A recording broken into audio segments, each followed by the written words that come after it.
नमस्कार दोस्तों, युक्ति आईएएस में आपका हार्दिक स्वागत है। आज हम लोग थोड़ा एनालिसिस करेंगे पॉलिटी का, जो सब्जेक्ट का बचा हुआ था, पॉलिटी टेस्ट जो हुआ था आप लोगों का, उसके बारे में कुछ चर्चा करूंगा मैं। कुछ क्वेश्चन बचे हुए थे आप लोग के। आगे बढ़ने से पहले थोड़ा सा कुछ बता देता हूँ युक्ति आईएएस के बारे में। ऑनलाइन टेस्ट प्लेटफॉर्म मालूम ही होगा आप लोगों को, ऑनलाइन टेस्ट प्लेटफॉर्म चल ही रहा है। ये ऑनलाइन टेस्ट, सारे टेस्ट यहाँ पे ऑनलाइन ही होते हैं। यहाँ पे वो दोनों मीडियम में होते हैं, बहुत हिंदी इंग्लिश दोनों मीडियम में होते हैं। तो जिसको जिस मीडियम में देना हो वो यहाँ पे दे सकता है। इसके साथ साथ बीपीएससी का जैसे ये चल रहा है, ये वैसे यूपीएससी है, स्टेट पीसीएस है, पीटी मेंस दोनों है, BPSC, JPSC, RPSC, UP PCS, MP PSC, Uttarakhand PSC, Chhattisgarh PSC, सारे टेस्ट आपको अवेलेबल हैं जितने भी स्टेट पीएससी के पेपर होते हैं। अभी आज ही रिसेंटली एक न्यूज़ आई है कि बिहार सीडीपीओ का जो पेपर होने वाला था वो अभी पोस्टपोन कर दिया गया है। तो और भी मौका मिला है और समय मिला है आप लोग को अच्छी तैयारी करने के लिए। तो आप लोग तैयारी करिए और तैयारी के साथ टेस्ट भी देते रहिए, क्योंकि तैयारी करना और टेस्ट देने में अंतर होता है। तैयारी तो सभी लोग कर रहे हैं, लेकिन टेस्ट देने से ही पता चल पाएगा कि वाकई में तैयारी कितनी हो रही है। तो मुझे लगता है कि बिहार सीडीपीओ का डेट जैसे पोस्टपोन हुआ है, वैसे बिहार पीसीएस का भी डेट पोस्टपोन हो सकता है, और 100% होगा भी। मार्च अप्रैल मान के चलिए, आगे बढ़ेगा ही वो, क्योंकि सीडीपीओ बढ़ेगा तो फिर आगे कैलेंडर बढ़ना ही है। चलिए आगे बढ़ते हैं हम लोग थोड़ा सा और। ये युक्ति आईएएस के बारे में है। ये युक्ति आईएएस का वेबसाइट है, yuktiis.in है, www.yuktiis.in है। ईमेल आईडी yuktiis20@gmail.com है।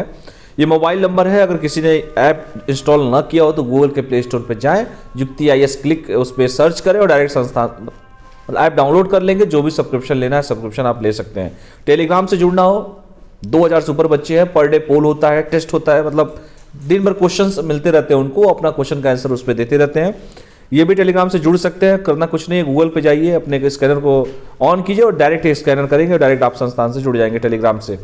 इसके साथ साथ जो वनडे एग्जाम की तैयारी करते हैं, देखो उनके लिए भी व्यवस्था है। जैसे एसएससी का जो लोग तैयारी करते हैं या बैंकिंग का करते हैं, रेलवे का करते हैं। अभी रेलवे का कल ही रिसेंटली एक प्रीलिम्स का रिजल्ट आया है, एनटीपीसी कोई था। यूपी बिहार एसआई का जो पेपर देते हैं, या एफसीआई का पेपर देते हैं, या डीआरडीओ का, आईबी का, एयरफोर्स का, किसी का भी पेपर आप देते हैं वनडे एग्जाम का, तो सारा टेस्ट अवेलेबल है। आप यहाँ पर जाकर टेस्ट दे सकते हैं। चलिए बाकी ये देख लीजिए, 67 बीपीएससी है, टोटल 21 टेस्ट है, एक फ्री टेस्ट है, बाकी 13 फुल टेस्ट है, 7 सब्जेक्टिव टेस्ट है। मतलब 13 फुल टेस्ट का मतलब 150 क्वेश्चन वाला जो टेस्ट होता है फुल टेस्ट, वही 150 क्वेश्चन का टेस्ट है, 13 टेस्ट है। 7 सब्जेक्ट वाइज टेस्ट है, जैसे हिस्ट्री है, पॉलिटी है, ज्योग्राफी है, इकोनॉमी है, बिहार स्पेशल है, ऐसे ही 7 सब्जेक्टिव टेस्ट होंगे। और आगे बढ़ता हूं मैं। नॉर्मल फीस है 14 जनवरी 2022 से स्टार्ट है, 199 है, 2 साल वैलिडिटी है। हिंदी और इंग्लिश दोनों मीडियम में है ये। अब इससे सस्ता क्या किया जाए। एसएससी बूस्टर भी देख लीजिए आप लोग, आपका 1 ईयर की वैलिडिटी है इसमें। एसएससी बैंकिंग रेलवे का है, इसमें 399 में आपका देख लीजिए 2000 टेस्ट मिल रहा है। 2000 टेस्ट, चाहे एसएससी का देंगे, चाहे बैंक का देंगे, चाहे रेलवे का, ये पूरा कॉम्बो पैक है। कॉम्बो का मतलब यही होता है कि अगर एक बार ले लिया तो कोई भी पेपर की तैयारी वनडे का देना चाहते हैं, अब सबके लिए एलिजिबल हो जाएंगे आप लोग। 2000 टेस्ट दिए जा रहे हैं। 2000 टेस्ट आज तक किसी ने नहीं दिया है जो युक्ति आईएएस दे रहा है। यहाँ पे देखिए एसएससी बूस्टर है, 1 साल का वैलिडिटी है इसका, 199 का है, 500 टेस्ट मिलेंगे आपको अटेम्प्ट करने के लिए। मतलब 500 टेस्ट मतलब समझिए कि एक दिन में अगर आप 1 और 2 पेपर भी देते हैं ना तो पूरा साल गुजर जाएगा। और यहाँ पर 2 साल का अगर सब्सक्रिप्शन आप लेते हैं, जो मैंने कहा कि 1 ईयर वैलिडिटी 2000 पेपर का, तो 2000 मतलब एक दिन में अगर 3 पेपर भी देंगे, एक दिन में 4 पेपर भी देंगे, 5 पेपर भी अगर देते हैं ना आप, तब भी 2000 पेपर नहीं दे पाएंगे आप लोग। ठीक है, कैलकुलेशन आपको पता होगा क्यों। बैंकिंग का भी देख लीजिए, 1 ईयर का प्लान है, 199 का प्लान है, 500 टेस्ट है, 1 ईयर की वैलिडिटी है। रेलवे का भी देख लीजिए, जो रेलवे का देने वाले हैं लोग, जिनका मेंस प्रीलिम्स निकला है, उनको ढेर सारी शुभकामनाएं। आगे की तैयारी करते रहे वो लोग। टेस्ट देना चाहे तो टेस्ट दे सकते हैं। इनकी 1 ईयर की वैलिडिटी है 199 में, 1 साल की वैलिडिटी है ये भी, 500 टेस्ट मिलेंगे उनको। तो ये रहा पूरा डिटेल युक्ति आईएएस का। जिनको नहीं पता है उनके लिए है, जिनको पता है और अच्छी बात है। और डिस्क्रिप्शन बॉक्स के नीचे लिंक दिया होता है। अगर कुछ भी पता करना हो, जैसे मान लीजिए इंस्टॉल करना है, या मान लीजिए जैसे अमर सर ने अभी मेंस का एक नया बैच स्टार्ट किया है जीएस का, उसमें जीएस का जो भी क्वेश्चंस पूछे जाएंगे, पर डे क्वेश्चन दिए जाएंगे, तो प्रॉपर तरीके से जैसे क्वेश्चन को चेक किया जाता है उस तरीके से क्वेश्चन को चेक किया जाएगा। आपकी कमियों को बताया जाएगा कि यहाँ पे सुधार कर लीजिए। ठीक है, एक एक स्टूडेंट को पकड़ पकड़ के वहां पे गलतियों को बताया जाएगा कि ये सुधार आपको करना है, इस तरीके से आपने क्वेश्चन लिखा है, ऐसी आपकी फ्रेमिंग होनी चाहिए। तो ये सुविधा हमारे संस्थान द्वारा स्टार्ट कर दिया गया है। तो जिनको भी मेंस में एनरोल कराना चाहते हैं वो एनरोल करा लें। आज सुबह ही वीडियो आप लोगों को मिल गया होगा। नहीं वीडियो मिला होगा तो अगर आपने वो नहीं देखा होगा तो डिस्क्रिप्शन बॉक्स में जाएंगे, प्लेलिस्ट में जाके आप उस वीडियो को देख सकते हैं। ठीक है, एकदम मिनिमम फीस रखी गई है। आप टेस्ट दीजिए, पेपर दीजिए, उस पर मेंस का आंसर राइटिंग लिखिए, क्योंकि देखिए प्रीलिम्स का पेपर तो छटनी का पेपर होता है, असली लड़ाई तो मेंस की होती है। तो जीएस के दोनों पेपर होंगे उसमें, ऑप्शनल जिसको करना है वो ऑप्शनल भी अपना दे सकता है। तो टेस्ट देते रहिए आप लोग, क्योंकि टेस्ट के बिना फिर खेल नहीं अच्छा रहेगा। तो चलिए सबसे पहले हम पॉलिटी पे चलते हैं। जिनको नहीं समझ में आएगा वो डिस्क्रिप्शन बॉक्स जाके नीचे देख लेंगे। तो पॉलिटी का आई थिंक 47 से क्वेश्चन था, 56 से क्वेश्चन था। चलिए 56 पे पहुंचते हैं। तो 56 बिहार सीडीपीओ जिनको देना है वो टेस्ट देते रहें, क्योंकि करंट के क्वेश्चन और जिस तरीके से कट ऑफ जा रहे हैं, फिर साल भर में एक बार मौका मिलता है, क्योंकि चुनाव भी नहीं है बिहार में कि कोई बहाना चलेगा वहाँ पे, ठीक है। तो इसलिए आप लोग टेस्ट देते रहिए और बने रहिए युक्ति आईएएस के साथ। तो आपका 57 क्वेश्चन जो था, 57 क्वेश्चन पे ही मैं पहुँच रहा हूँ, तो धैर्य के साथ बने रहिए।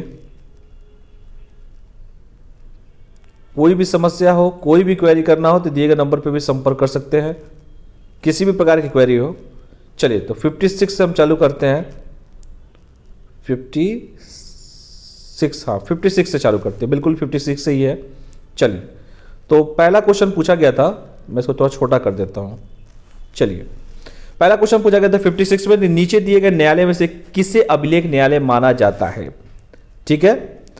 तो किसे अभिलेख मतलब कोर्ट ऑफ रिकॉर्ड माना जाता है? Which of the following court is considered as a court of record?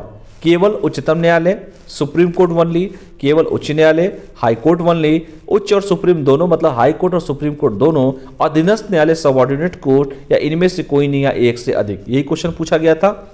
अब ध्यान से क्वेश्चन को देखिए, उच्च न्यायालय भी है, उच्चतम न्यायालय भी है, अधीनस्थ न्यायालय भी है, ये दोनों है। तो आपका आंसर जो होगा, आपका आंसर होगा ई। क्यों होगा ई फॉर एलिफेंट, मतलब इनमें से कोई नहीं या एक से अधिक। क्यों होगा, इसका कारण मैं आप लोगों को बता देता हूं कि इसका सही आंसर होगा ई होगा। भारतीय संविधान के अनुच्छेद 229 के तहत उच्चतम न्यायालय को तथा 215 के तहत उच्च न्यायालय को अभिलेख न्यायालय का दर्जा प्रदान किया गया है। और अभिलेख के न्यायालय के रूप में सर्वोच्च न्यायालय के पास दो शक्तियां प्राप्त हैं। सर्वोच्च न्यायालय के निर्णय, कार्यवाही और उसके फैसले जो है सार्वकालिक अभिलेख एवं साक्ष्य के रूप में दर्ज किए जाते हैं तथा किसी अन्य अदालत में चल रहे मामलों के दौरान इन पर प्रश्न नहीं उठाया जा सकता। रिकॉर्ड विधिक संदर्भों की तरह स्वीकार किए जाते हैं। इनके पास न्यायालय की अवमानना करने पर दंडित करने का भी अधिकार है। इसके साथ ही साथ सजा के रूप में 6 माह का सामान्य कारावास या 2000 रुपये तक का आर्थिक दंड अथवा दोनों का प्रावधान है। इसीलिए जो मैंने कहा कि एक मिनट रुक जाइए आप लोग बस, चलिए, इसलिए मैंने कहा कि जो इसका आंसर जो होगा ई होगा, ठीक है। तो अनुच्छेद देख लीजिएगा, अनुच्छेद से क्वेश्चंस बहुत ज्यादा पूछते हैं, इसलिए इसका सही आंसर होगा ई, ठीक है। अनुच्छेद 229 के तहत सुप्रीम कोर्ट और 215 के तहत हाई कोर्ट को अभिलेख न्यायालय का दर्जा प्रदान किया गया है। चलिए आगे क्वेश्चन पूछा गया था, बहुजन हिताय बहुजन सुखाय आदर्श वाक्य किसका है? ये क्वेश्चन हालांकि बहुत इंपॉर्टेंट क्वेश्चन है, कई परीक्षाओं में पूछा भी जा चुका है। तो all India radio, state bank of India, Doordarshan, life insurance corporation of India. तो इसका सही जो आंसर है ऑल इंडिया रेडियो का है। बहुजन हिताय बहुजन सुखाय तो कोई राजनीतिक पार्टी का नहीं है। कमेंट करके मुझे बताइएगा कि भारत में कितनी नेशनल पार्टियां हैं, राष्ट्रीय पार्टी का दर्जा कितनी पार्टियों को दिया गया है, और रिसेंटली किस पार्टी को राष्ट्रीय पार्टी का दर्जा दिया गया है, उसके सुप्रीमो कौन है, मतलब उसके हेड कौन है। कमेंट करके आप लोग जरूर मुझे बताइएगा। तो देखिए जिससे क्वेश्चन पूछा गया था, बहुजन हिताय बहुजन सुखाय आदर्श वाक्य क्या है? तो बहुजन हिताय बहुजन सुखाय आदर्श वाक्य ऑल इंडिया रेडियो का है। लोक सेवा प्रसारण क्षेत्र में सूचना प्रसारण मंत्रालय प्रसार भारती अधिनियम 1990 के माध्यम से आकाशवाणी और दूरदर्शन से संबंधित मामलों का अवलोकन करता है, जिसमें लोकसभा और राज्य विधानसभा के चुनाव के दौरान मान्यता प्राप्त राष्ट्रीय और क्षेत्रीय राजनीतिक दलों द्वारा आकाशवाणी और दूरदर्शन का उपयोग एक उच्च गणमान्य व्यक्ति के निधन पर राष्ट्रीय शोक की अवधि के दौरान आधिकारिक इलेक्ट्रॉनिक मीडिया द्वारा अपनाई जाने वाली प्रक्रिया का विनियमन भी शामिल होता है। तो ये जो था ऑल इंडिया रेडियो जो है, कहीं आप लोग चुनाव के बहकावे में मत आइए, ये जो है ऑल इंडिया रेडियो बहुजन हिताय बहुजन सुखाय का आदर्श वाक्य था, ठीक है। बहुत इंपॉर्टेंट क्वेश्चन है। अगला क्वेश्चन है, निम्नलिखित में से सही कार्यक्रम कौन सा है? देखते हैं। शिमला समझौता, जाड़े का दिन है, लोग घूमने भी गए होंगे शिमला। शिमला समझौता, राष्ट्रीय जल विकास एजेंसी, फरक का समझौता, ताशकंद समझौता, ग्रेटर देन लेस देन, अपने हिसाब से देख लीजिए। तो ऐसे क्वेश्चनों में करना क्या होता है, अगर आपको एक भी ट्रिक पता हो तो आप लोग इस क्वेश्चन को कर जाएंगे। जैसे आपको कुछ नहीं पता हो, लेकिन अगर आपने शायद अगर लाल बहादुर शास्त्री के बारे में पढ़ा हो या लाल बहादुर शास्त्री के बारे में आप लोग जानते हो, पूर्व प्रधानमंत्री लाल बहादुर शास्त्री जी गए।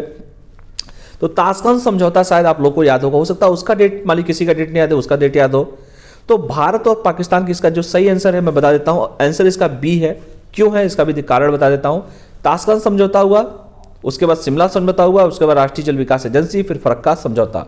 फरक्का एक ट्रेन भी चलती है, तो इससे भी आप अंदाजा लगा सकते थे कि फरक्का जो है बंगाल में होगा। तो भारत और पाकिस्तान के बीच ताशकंद समझौता 10 जनवरी 1966 में हुआ था, ठीक है। जबकि शिमला समझौता 2 जुलाई 1972 भारत और पाकिस्तान के बीच हुआ था। और भारत और बांग्लादेश के बीच फरक्का समझौता, मतलब वही बांग्लादेश जो पहले की बात कर रहा हूं, तो पहले तो सब एक ही था, पूर्वी बंगाल पश्चिमी बंगाल, इस परिप्रेक्ष्य में मैंने कहा। जबकि शिमला समझौता 2 जुलाई 1972 भारत और पाकिस्तान के बीच में हुआ था, ठीक है। और भारत और बांग्लादेश के बीच फरक्का समझौता जो हुआ था 12 दिसंबर 1996 को हुआ था। जबकि राष्ट्रीय जल विकास एजेंसी की स्थापना 1982 में सोसाइटी अधिनियम 1860 के तहत हुआ था। तो बेटा जितना भी इसका डेट है, चाहे वो ताशकंद समझौता का हो, चाहे वो शिमला का हो, चाहे वो राष्ट्रीय जल विकास एजेंसी हो, चाहे फरक्का समझौता का हो, ये सारा का सारा बेटा इंपॉर्टेंट है। हमेशा परीक्षाओं में ऐसे क्वेश्चंस आपको देखने को मिलेंगे। ग्रेटर देन लेस देन के चक्कर में आप लोग कंफ्यूज हो जाएंगे। लेकिन अगर डेट पता हो, जैसे मैंने कहा कि ताशकंद समझौता 1996 में हुआ था, 1966 में हुआ था, 1996 में हुआ था, 10 जनवरी को हुआ था। शिमला समझौता जैसे मैंने कहा कि 2 जुलाई 1972 को हुआ था, भारत और पाकिस्तान के बीच में हुआ था। और भारत और बांग्लादेश के बीच में जैसे मैंने कहा फरक्का समझौता 12 दिसंबर 1996 को हुआ था। और राष्ट्रीय जल विकास एजेंसी 1982 में सोसाइटी अधिनियम के तहत किया गया था। तो इस तरह का क्वेश्चंस आपको मिल सकते हैं पेपर में, इंपॉर्टेंट रहेंगे, देखिएगा जरूर आप लोग, ठीक है। अगला क्वेश्चन है, भारत और चीन के संबंध में कौन सा कथन असत्य है। पहला, लोक गणमान्य की चीन की स्थापना 1 अक्टूबर 1949 को हुई थी। पहले तो क्वेश्चन में देखो सत्य पूछा का असत्य पूछा है, तो ये पूछा है फॉल्स यानी कि असत्य। पहले दिमाग यहां लगा लो, क्योंकि एक्स्ट्रा लोग करते क्या है कि जल्दी जल्दी के चक्कर में असत्य नहीं देख पाते हैं, हो जाता है गलती। तो पहले अगर असत्य है कि सत्य, पहले एक बार ध्यान से देख लीजिए। असत्य पूछा है तो लोक गणराज्य चीन की स्थापना 1 अक्टूबर 1949 को हुई थी। बी में पूछा गया था कि 1 अप्रैल 1952 को भारत और चीन के बीच राजनयिक संबंधों की स्थापना की गई थी।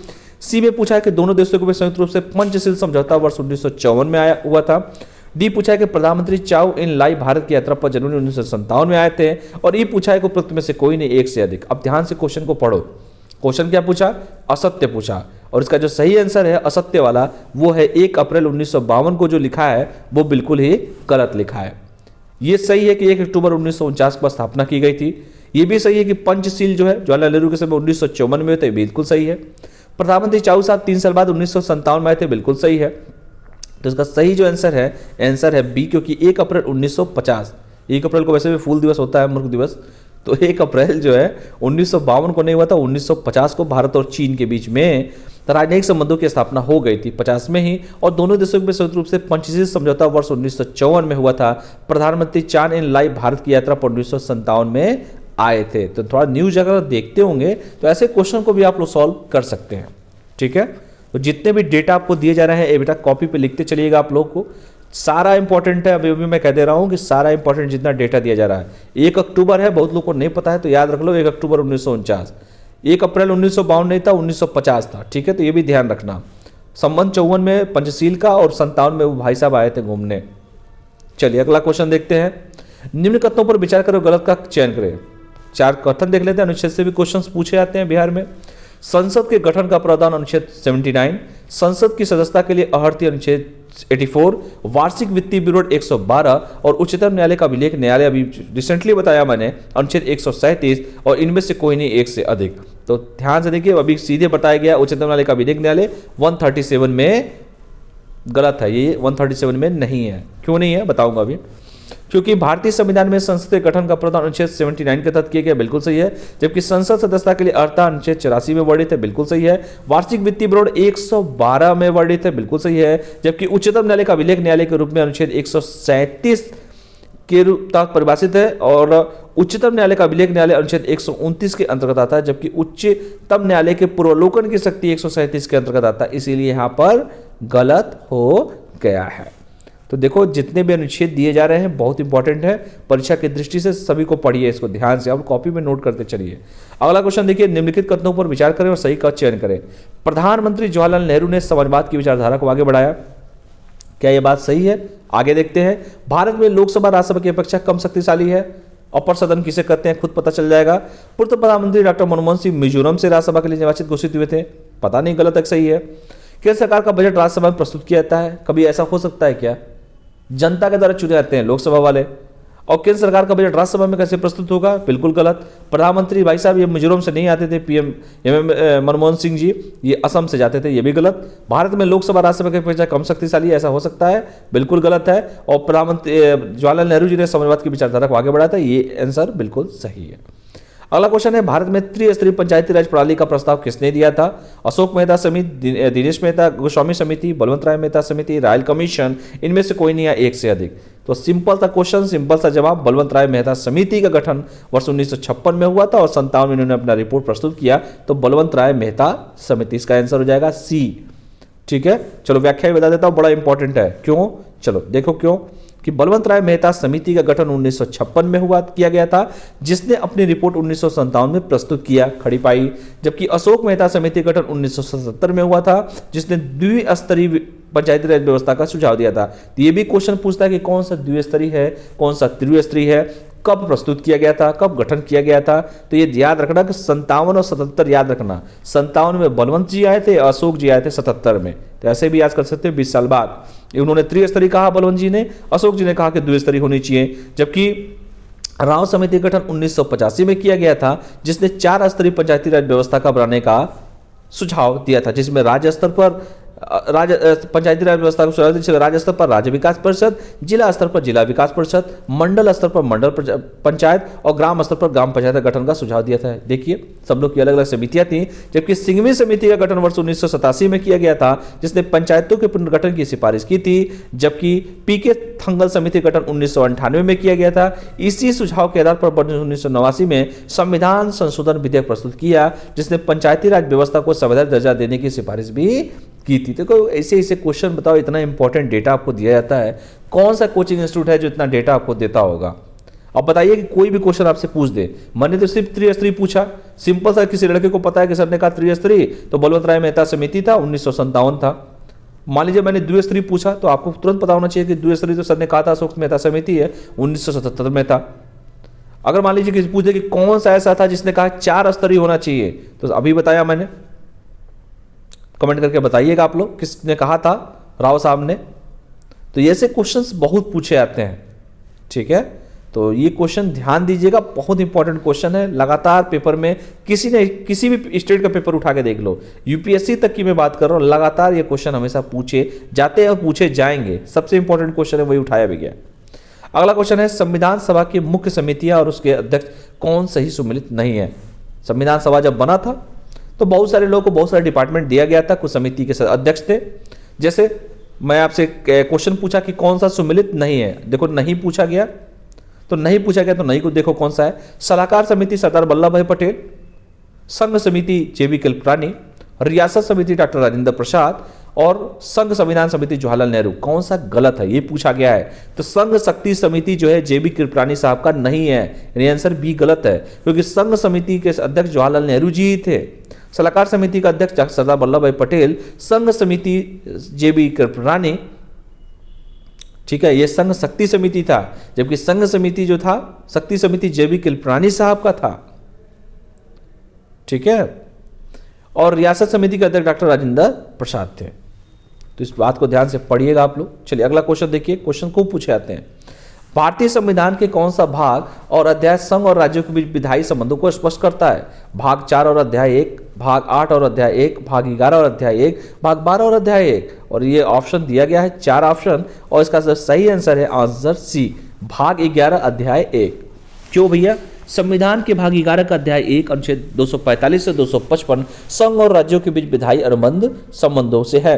संविधान के भाग 11 के अध्याय 2 में अनुच्छेद 256 से 263 तक केंद्र और राज्य के बीच प्रशासनिक संबंधों की व्याख्या की गई है, और भारतीय संविधान के भाग 12 में अनुच्छेद 268 से 293 तक केंद्र राज्य वित्तीय संबंधों की चर्चा भी की गई है। इसके अलावा इस विषय पर कई अन्य उपबंध भी हैं, जिसमें केंद्र और राज्यों के बीच संबंधों को स्पष्ट किया गया है। तो इसको ध्यान से आप लोग पढ़ लीजिएगा, यह से भी क्वेश्चन खूब देखने को मिलेगा आपको। अगला क्वेश्चन है कि भारतीय संविधान के निम्नलिखित में से कौन से प्रावधान शिक्षा पर प्रभाव डालता है? राज्य के नीति निर्देशक तत्व, ग्रामीण और शहरी स्थानीय निकाय, पंचम अनुसूची प्रस्तावना, उपरोक्त में से कोई नहीं, एक से अधिक। तो इसका जो सही आंसर है ई है, क्योंकि ई इसलिए है क्योंकि यहाँ पे देखिए अनुच्छेद 45 के अंतर्गत राज्य के नीति निर्देशक तत्व, क्योंकि 36 से 51 में वर्णन है, 45 इसके अंदर ही आएगा।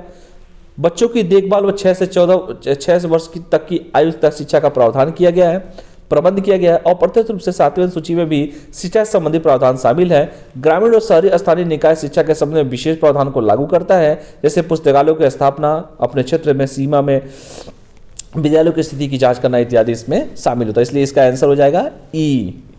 चलिए अगला क्वेश्चन देखते हैं 66 में पूछा है कि निम्नलिखित में से कौन सा कथन असत्य है। देखो, अनुच्छेद 215 उच्च न्यायालय का अभिलेख न्यायालय होना, अनुच्छेद 222 किसी न्यायाधीश का एक न्यायालय से दूसरे न्यायालय में स्थानांतरण ट्रांसफर, अनुच्छेद 45 बच्चों के लिए मुफ्त और अनिवार्य शिक्षा, अनुच्छेद 42 कार्य करने के अधिकार, उपरोक्त में से कोई नहीं, कौन सा इसका गलत है। तो इसका जो गलत है वो है आंसर टी, क्योंकि अनुच्छेद कार्य करने का अधिकार जो है वो अनुच्छेद 45 के तहत तो नहीं है। ठीक है, चलिए आगे बढ़ते हैं। देख लेना यहाँ व्याख्या का अनुच्छेद 215 के तहत उच्च न्यायालय का अभिलेख न्यायालय होने से संबंधित प्रावधान है, जबकि 222 में किसी न्यायाधीश का एक न्यायालय से दूसरे न्यायालय में उच्च न्यायालय में ट्रांसफर संबंधी प्रावधान है। अनुच्छेद 45 बच्चों के लिए मुफ्त और अनिवार्य शिक्षा के बारे में प्रावधान करता है और कार्य करने का अधिकार अनुच्छेद 41 में, न कि अनुच्छेद 42 में। ठीक है, तो इसलिए इसका देख लीजिएगा आप लोग, बहुत इंपॉर्टेंट था ये। अगला क्वेश्चन है निम्नलिखित में से कौन सा कथनों पर राज्यों के निर्माणों के बारे में सही नहीं है। ए है संसद विधि द्वारा एक नए राज्य का निर्माण कर सकती है।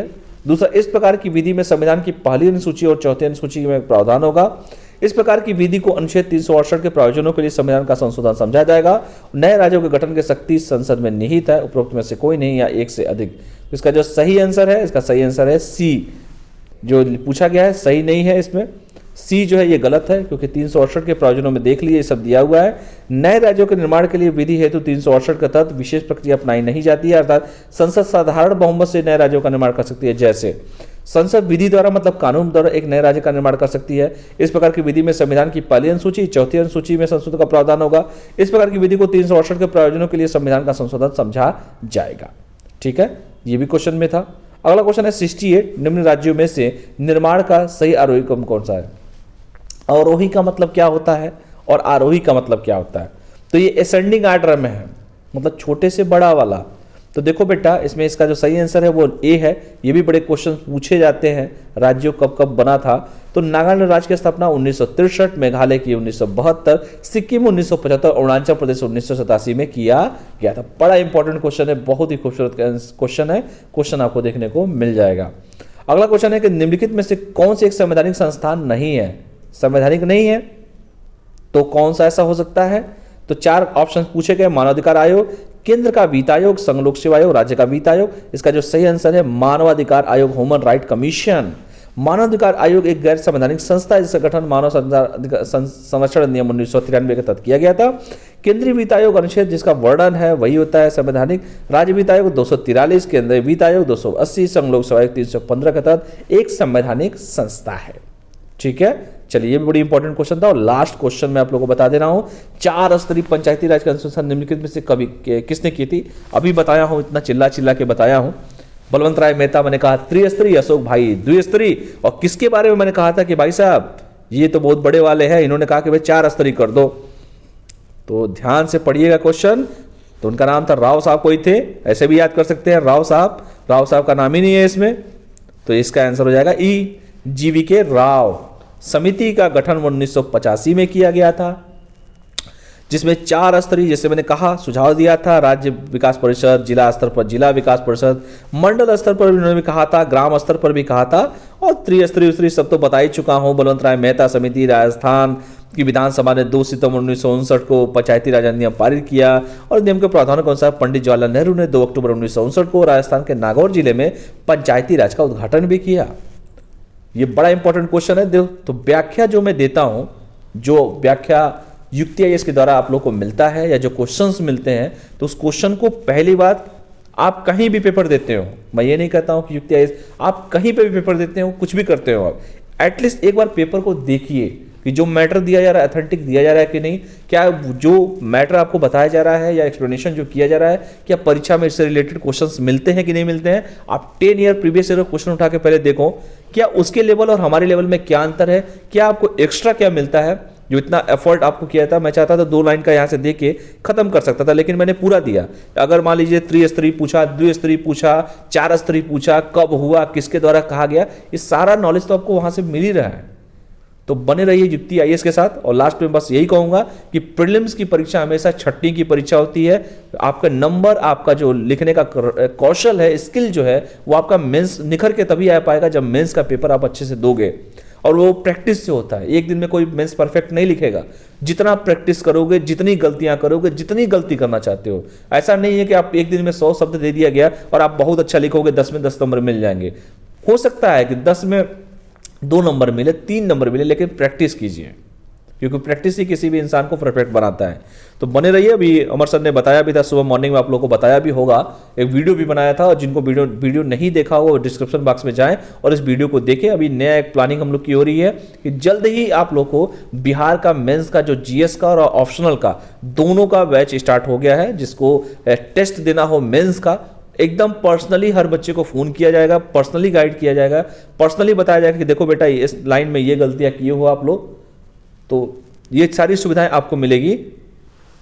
तो इस वीडियो को जाके आप लोग देखिए, डिस्क्रिप्शन बॉक्स के नीचे लिंक दिया होगा। अगर कोई भी क्वेरी हो, कोई भी समस्या हो, हम लोग तो अपनी पूरी तरह से एफर्ट कर ही रहे हैं। तो आप दिए गए नंबर पे, ये नंबर खूबसूरत सा नंबर दिया हुआ है, इसका भी आप लोग यूज कर सकते हैं। ठीक है, चलिए, भारत सरकार का नंबर नहीं है जो काम नहीं करेगा स्विच ऑफ बताएगा, हमेशा काम करेगा। ठीक है, yuktiyis.in जो टेलीग्राम का लिंक है, वेबसाइट है आपका, ये टेलीग्राम का लिंक है। आप डायरेक्ट स्कैन करेंगे और सीधे आप टेलीग्राम से जुड़ जाएंगे। गूगल प्ले स्टोर पर जाइए और ऐप को इंस्टॉल कीजिए और अपने दोस्तों को भी बताइए युक्ति आईएएस के बारे में। तो चलिए, आज के लिए हम इतना ही करते हैं। डिस्क्रिप्शन बॉक्स के नीचे बहुत कुछ दिया होता है, उसका भी कभी कभी यूज कर लिया कीजिए, आप लोग खुद पता चल जाएगा। तो आज के लिए इतना ही हम लोग करते हैं। तब तक के लिए आप सभी लोग पढ़ाई करते रहिए और बहुत ही जल्द नेक्स्ट वीडियो के साथ मैं आऊंगा। और करंट अफेयर का एक सीरीज भी मैं स्टार्ट करने वाला हूं। डेली करंट अफेयर आपको मिलेगा, कहीं इधर उधर भागने की जरूरत नहीं है।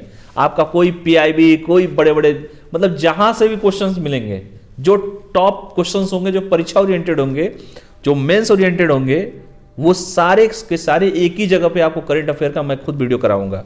तो बने, लेकिन वो तब होगा जब आप लोग का परफॉर्मेंस, आप लोग की तरफ से फीडबैक बेस्ट आएगा। तो हमारे ऐप को रेटिंग कीजिए, ताकि अगर मेहनत किया जा रहा है तो वो सही तरीके से पॉजिटिव वे से हम लोग भी जा सके और पॉजिटिव वे से आप लोग भी रहें। तो बने रहिए युक्ति आईएएस के साथ। तब तक के लिए आप लोग पढ़ाई करिए, स्वस्थ रहिए, मस्त रहिए, पढ़ते रहिए। बहुत बहुत धन्यवाद। Thank you all of you. जय हिंद।